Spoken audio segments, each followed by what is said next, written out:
Chairman PTI के वकील शुएब शाहीन साहब हमारे साथ ही मौजूद हैं, उनसे बात करते हैं इस वाक़े के हवाले से भी और ओवरऑल जो केसेस की पोजीशन है, स्टेटस है, उसके हवाले से भी क्या उनकी एक्सपेक्टेशन है। शुएब साहब बहुत शुक्रिया सर आपके वक्त का।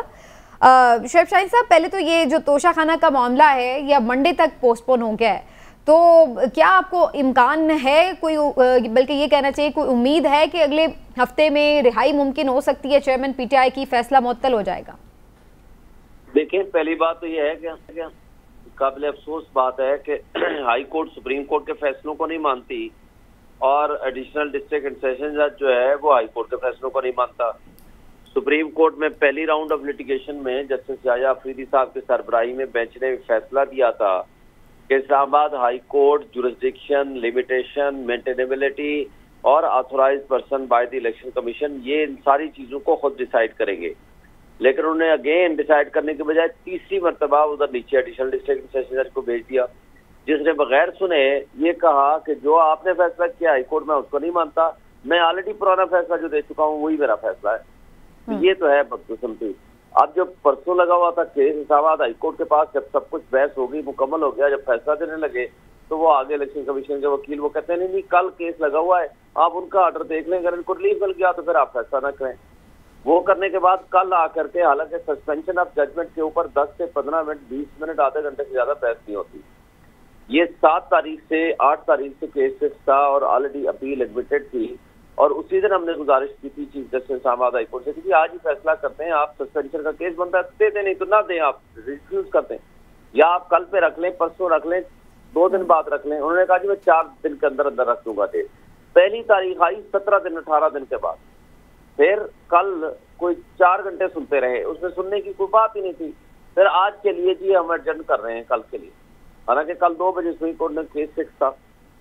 और आज जब आते हैं वो कहते हैं जी वकील साहब बीमार हो गए, और वहाँ वकील साहब की इमरजेंसी भी हो गई। जब वो पहुंच भी किया, हुमायूं दिलावर ने ना सिर्फ सजा दे के बल्कि उसको एग्जीक्यूट भी कर दिया 10 मिनट के अंदर अंदर।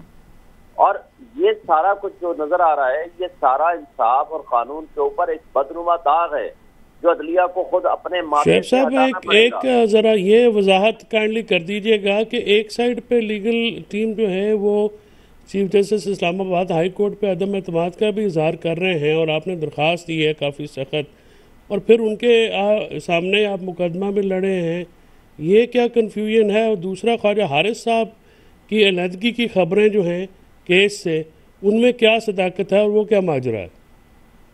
देखिए, ख्वाजा हारिस साहब तो बाकी तो वकील किसी केस में आए या किसी केस में ना आए, ये तो उसकी डिस्क्रिप्शन होती है, या ये आप कह सकते हैं अपने क्लाइंट की ख्वाहिश होती है कि किसको पेश करना है, ये भी उसकी डिस्क्रिप्शन है, और वकील माजरत कर ले तो ये भी उसकी डिस्क्रिप्शन है। ये प्रोबेबली उन्होंने एफिडेविट दिया है कि जो कंडक्ट उसकी हुमायूं दिलावर था और जिस दिन उनकी हाजिरी थी, पेशी थी, और वो एफिडेविट जमा करा दिया जाए, तो प्रोबेबली चूंकि वो खुद इसमें एफिडेविट दे चुके हैं और फिर जिस तरह उनके मुंशी को उसी दिन अगवा किया गया और उसके लिए भी चीफ जस्टिस को उन्होंने दरख्वास्त दी और वहाँ मिलने गए, तो इन सारी चीज़ों को मिला के देखा जाए तो उनकी पर्सनल कोई रीज़न थी जिसकी वजह से उन्होंने माजरत की, और साथ उन्होंने ये भी कहा कि उनकी तबीयत भी ठीक नहीं है। तो इसके अलावा कोई और रीजन तो हमें नज़र नहीं आती।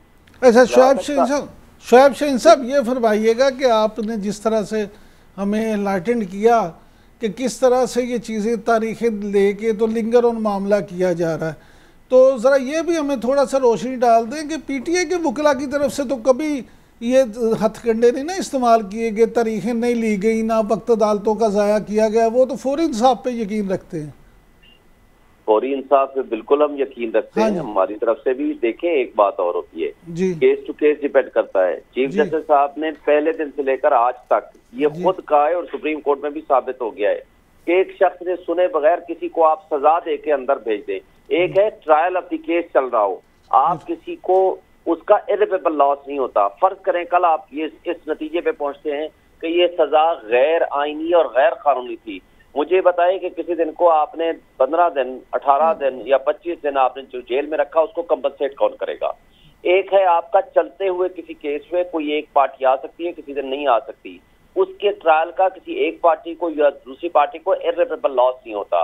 आईन पाकिस्तान आपको एक एक लम्हा आपको आजाद पैदा किया है और आजाद फिजा में सांस लेने का आपको हक देता है। बिल्कुल ठीक। लेकिन आप किसी की आजादी को सलब कर सकते हैं but with due process of law. कल अगर ये साबित हो जाता है कि ये सब फ्रॉड और ड्रामा गलत था और ये जो कुछ सजा हुई है ये गलत थी, मुझे बताएं उसकी कंपनसेशन क्या होगी सिवाय इस बात के हाँ जी अफसोस हुआ है। और अफसोस भी आहा चीमा के केस में ऐसा हुआ है ना, वो अतर मिन्नल्लाह साहब के यही रिमांड है कि 3 साल वो एक नहीं कई केसेस में होता रहा है और हुआ है। हम बिल्कुल नहीं जाना चाहते। मुझे इस स्पेसिफिक केस के बारे में बता दें कि एक शख्स को मुल्जिम को सुने बगैर उसके गवाहान को आपने गैर मुतल्लिका खुद कह के और आपने आधे घंटे के अंदर 35 सफ़े डिक्टेशन दे के वो तो कोई उसमें तो एडमिशन है और ये भी बिल्कुल एडमिटेड बात है कि जो ट्रायल कोर्ट का जजमेंट है वो उसमें बहुत ज्यादा फ्लॉज हैं लीगलिटी में। वो जिस तरह से ट्रायल भी कंडक्ट किया गया बहुत बड़े सवालिया निशान है उसमें, किसी किस्म की कोई मेरे ख्याल में दूसरी ओपिनियन नहीं है। एक सवाल मैं सिर्फ ये पूछना चाह रहा था कि जब एक सवाल फैसल साहब आपने किया था कि हम अदम एतमाद कर रहे हैं आमिर फारूक के और उनके पास पेश भी हो रहे हैं। अदम एतमाद की तो हमारे पास स्ट्रॉन्ग रीजंस हैं और हमने लिख के दिए हैं आमिर फारूक साहब को। पिछले केस में इसी केस में यानी इसी तोशाखाना वाले केस में उन्होंने बगैर सुने उस एप्लीकेशन को डिसमिस कर दिया जिसको हमने सुप्रीम कोर्ट में चैलेंज कर दिया। अब हमारे पास ऑप्शन क्या है? हमने तो पेश होना ही होना है। हम तो उनको कहते हैं आप ना सुने।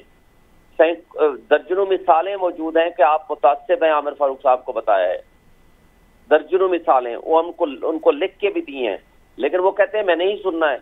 और जैसे हमने हुमायूं दिलावर के बारे में लिख के दिया कि उसका क्या कंडक्ट है और उसके बाद कहते हैं नहीं वो ही सुनेगा। यही 2 जज आपके फैसले करेंगे, नीचे वो और ऊपर मैं। तो अब हमारे पास ऑप्शन तो सिवाय सुप्रीम कोर्ट में जाने के और कुछ भी नहीं है। हम गए हुए हैं, लेकिन हम ये कहें कि हम बहस ही नहीं करते तो अब हमारे पास किस जज के पास लेकर जाएं? जो अवेलेबल बेंच है फिर हमने उसी के पास ही बहस करनी है, ना चाहते हुए भी। हमने तो सुप्रीम कोर्ट को भी लिख के दिया, आमिर फारूक साहब को खुद को भी लिख के दिया है, एप्लीकेशन फाइल की है विच वाज टर्न डाउन, उसको डिसमिस कर दिया बगैर सुने, 1.5 लाइन के अंदर कहा कि डिसमिस। ठीक, लेकिन शोएब शाहीन साहब ये लिफ्ट वाला जो आज मामला पेश आया इसके ऊपर कुछ लोग खदशात का इजहार कर रहे हैं कि ये कोई खुदा न खास्ता साजिश तो नहीं थी, किस तरह से मामला पेश आया है, और कुछ ये भी ख्याल कह रहे हैं कि ये कोई हादसा भी हो सकता है इत्तेफाकी। आपकी क्या राय है इसके ऊपर? सर देखें मैडम, अगर ये इत्तेफाकी हादसा हम प्रिज्यूम कर लेते हैं कि जी इत्तेफाकी हादसा हो गया, लिफ्ट खराब हो गई, लिफ्ट खराब होने के बाद अमले को जितना हमने कोल्ड बिहेवियर देखा, चीफ जस्टिस के पीएस को फोन किया, उसके पास भागे हुए गए, रजिस्ट्रार के पास भागे, ऑपरेटर के पास भागे, 1-2 पूरे हाई कोर्ट में हम सब भाग रहे हैं। 200 वकील हैं आज इसी केस में आए हुए थे, कोई आने को तैयार नहीं है। 45 मिनट्स के बाद सीडीए का स्टाफ आता है, रेस्क्यू टीमें, उसको पुलिस वाले बाहर रोक देते हैं कि आप अंदर नहीं जा सकते। Can you imagine? उनकी एम्बुलेंस, उनकी गाड़ियां, उनके यूनिफॉर्म में वो आते हैं, वो वहां बाहर खड़े हैं। शुक्र है किसी वकील ने बाहर देख लिया। फिर हमारे 30-40 वकील जाते हैं, पुलिस वालों से हाथापाई होती है और जबरदस्ती उनको रेस्क्यू वालों को लेकर आते हैं। और इस दौरान 10 मिनट उन्होंने और गुजार दिए। फिर जा करके उन्होंने अपने वो जो मैकेनिकल तरीके से उन्होंने उसको लिफ्ट खोली।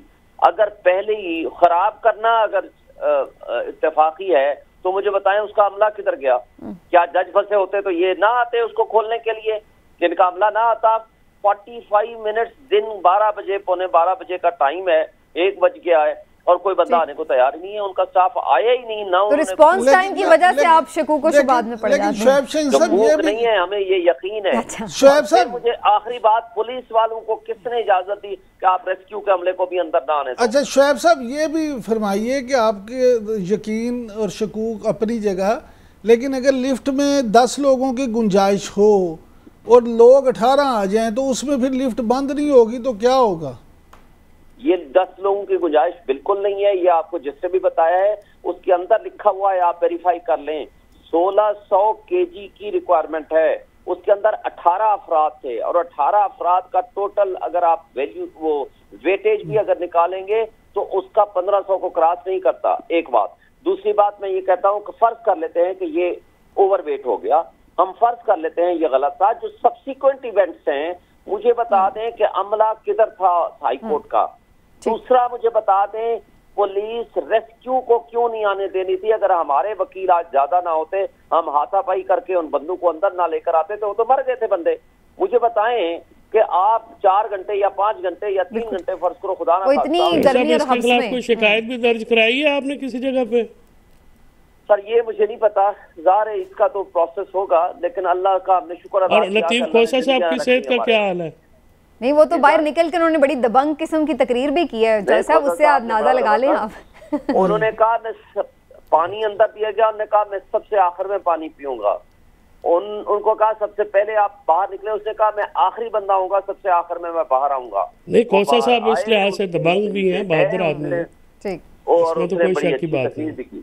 चलिए शुक्रिया शोएब शाहीन साहब, थैंक यू सो मच, आपने वक्त दिया।